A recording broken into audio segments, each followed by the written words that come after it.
Hello, beautiful mamas. Welcome back to another Mommy Moment. I'm Isabel, your mother's empowerment coach. And this is Mommy Circle, the place where we put the me back in mommy. Welcome, welcome. Hope everyone had a lovely weekend. Today, we're talking about how we can use me time to feel more of the way we want to feel. And if you know me at all, either personally or within this group, you know that I'm constantly saying that we have to do the things we need to do to feel the way we want to feel. So I have a tool for you, a gift for you all today, for those of you who wish to receive it. And that is the gift of your personal ideal self avatar. So have you ever heard of this word avatar, or maybe seen the movie? Many of us have heard of an ideal client avatar. So someone that, our ideal client. So today I want to explore what our ideal self would do. How would she live her life?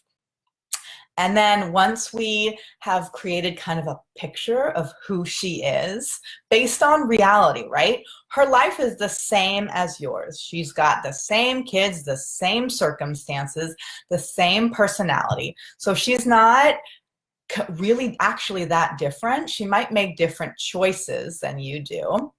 And that is what we're actually looking at today. So we're going to use this ideal self avatar and notice what are the differences between her and I.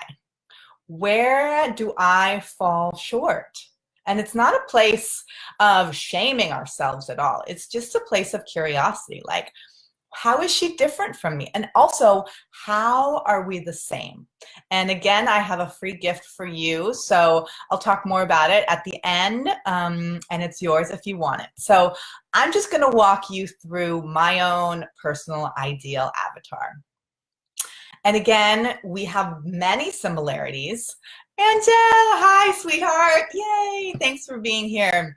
So we have many similarities. However, I am noticing some gaps, and that's good information for me.